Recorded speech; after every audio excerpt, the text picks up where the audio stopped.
Hello and welcome to my channel thinking literature. इस video में हम विलियम ब्लेक की पोएम द चिमनी स्वीपर को डिस्कस करेंगे। So let's jump into it. The chimney sweeper William Blake के द्वारा लिखा गया एक फेमस पोएम है जो कि उनके पोएम के कलेक्शन सॉन्ग्स ऑफ इनोसेंस में 1789 में पब्लिश हुआ था। विलियम ब्लेक का इसी नाम से और एक पोएम है जो कि उनके पोएम के कलेक्शन सॉन्ग्स ऑफ एक्सपीरियंस में पब्लिश हुआ था। उस पोएम को हम अगले वीडियो में डिस्कस करेंगे और इस वीडियो में हम सॉन्ग्स ऑफ इनोसेंस वाला द चिमनी स्वीपर को डिस्कस करेंगे। ये पोएम एक यंग लड़के के पॉइंट ऑफ व्यू से लिखा गया है जो कि चिमनी साफ करता है और जिसे अपने फादर ने बेच दिया है।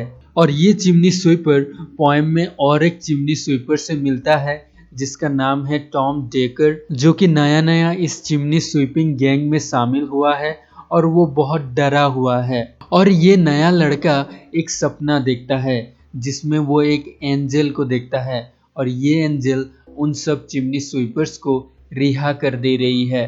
और रिहा करने के बाद ये सभी चिमनी स्वीपर्स हरे भरे मैदान में खेलते हैं और बाद में हेवन में जाते हैं। सो ये ड्रीम ये सजेस्ट करता है कि अगर ये चिमनी स्वीपर्स अपना काम ओबीडियंटली करेंगे तो वो जरूर एक दिन हेवन में जाएंगे। सबसे पहले हम पोएम में हार्डशिप और चाइल्डहुड के थीम को डिस्कस करेंगे। जैसा कि मैंने कहा, द चिमनी स्वीपर पोएम एक यंग बॉय की पर्सपेक्टिव से लिखा गया है जो कि लंदन में लोगों की चिमनी साफ करता है और अर्न करता है। इस पोएम में इन चिमनी स्वीपर्स के लाइफ को रोमांटिसाइज करने की कोशिश नहीं किया गया है, बल्कि इस पोएम में उनकी गरीबी और कठिन लाइफ को दिखाया गया है। और ये पोएम ये भी आर्ग्यू करता है कि इस तरह का एक्सप्लॉयटेशन उन बच्चों का बचपन, आज़ादी और खुशी सब छीन लेती है। सबसे पहले ये पोएम 18th सेंचुरी लंदन के यंग लड़कों की कठिन लाइफ को दिखाता है और उनकी इस कठिन लाइफ को दिखाने के लिए कोई इमेजिनेशन की भी जरूरत नहीं है, बल्कि असल में उन चिमनी स्वीपर्स का लाइफ बहुत डेंजरस, भयानक और एग्जॉस्टिंग था।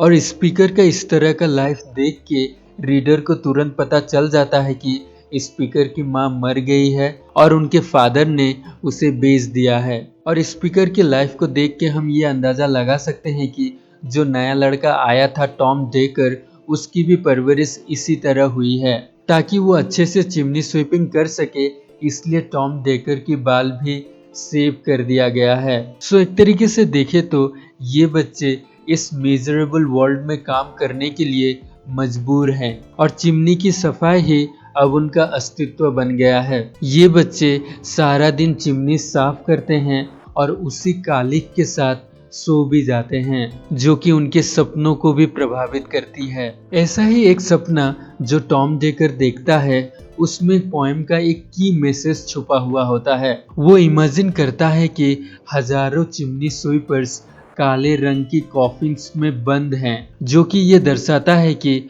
उन चिमनी स्वीपर्स को पता था कि उनके लाइफ की रियलिटीज क्या हैं और उन्हें ये भी पता था कि उनकी लाइफ बहुत छोटी और बुरी होने वाली है। इसके बाद ये पोएम हमें ये दिखाती है कि असल में चाइल्डहुड कैसी होनी चाहिए।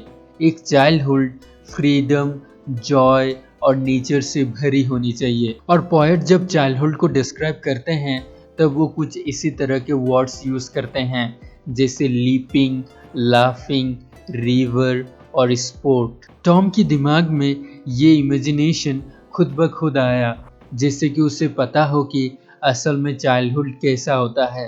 ऑल इन ऑल उन सभी बच्चों की कठिनाइयाँ और उनकी जो मासूमियत है वो सभी पोएम के एंडिंग पर सवाल उठाती है, क्योंकि पोएम के एंडिंग में स्पीकर कहते हैं कि अगर वो बच्चे अपना काम ईमानदारी से करेंगे तो गॉड उनकी देखभाल करेगा और उन्हें हमेशा खुश रखेगा। लेकिन यहाँ पर यह सवाल उठता है कि आखिर कैसे वो बॉयज अच्छे काम करेंगे जबकि वो सारा दिन चिमनी साफ करते हैं और रात में सो जाते हैं। शायद अच्छा होने का मतलब ये है कि अगर वो अपने चिमनी स्वीपिंग के ही काम को बहुत ड्यूटीफुली और अटेंटिवनेस के साथ करे, और अगर वो ऐसा करते हैं तो ये चिमनी स्वीपिंग का काम कितना डेंजरस और हॉरेंडस है ये छुप जाएगा। सो एक तरीके से देखे तो ये पोएम हमें ये कहना चाहती है कि जो रिलीजन है वही इन लड़कों को इस मिजरेबल कंडीशन को एक्सेप्ट करने के लिए कह रही है। सो रिलीजन या चर्च ही यहाँ पर मेन दोषी है। ये पोएम एंड होता है कुछ अनईजी रिजोल्यूशन के साथ। हालांकि टॉम की सफरिंग कुछ समय के लिए कम हो जाती है जब वो एंजल आती है और उन सबको रिहा कर देती है, लेकिन अगले ही मॉर्निंग स्पीकर और टॉम दोनों ही अपने टूल्स लेकर चिमनी स्वीपिंग के काम में फिर से लग जाते हैं, जैसे कि ये उनका डेली का बिजनेस हो। और पोएम खत्म होता है इस लाइन से, if all do their duty they need not fear harm, जिसका ये मतलब है कि अगर वो अपना ड्यूटी करेंगे तो उन्हें डरने की कोई ज़रूरत नहीं है। लेकिन यहाँ पर हम एक सैडनेस देख सकते हैं, क्योंकि पोएम के एंड में जो होप दिखाया गया है कि अगर वो अपना काम ड्यूटीफुली करेंगे तो उन्हें डरने की कोई ज़रूरत नहीं है। सो क्या ये होप टेम्परेरी है या पूरी तरह से झूठा है? सो जो एंडिंग है इस पोएम की, उसमें हम प्रॉपर रेजोल्यूशन या कंक्लूजन नहीं देख सकते, और ये भी क्लियर नहीं है कि उन्हें जो सेल्वेशन या मुक्ति देने की बात हो रही है वो कब तक हो पाएगा।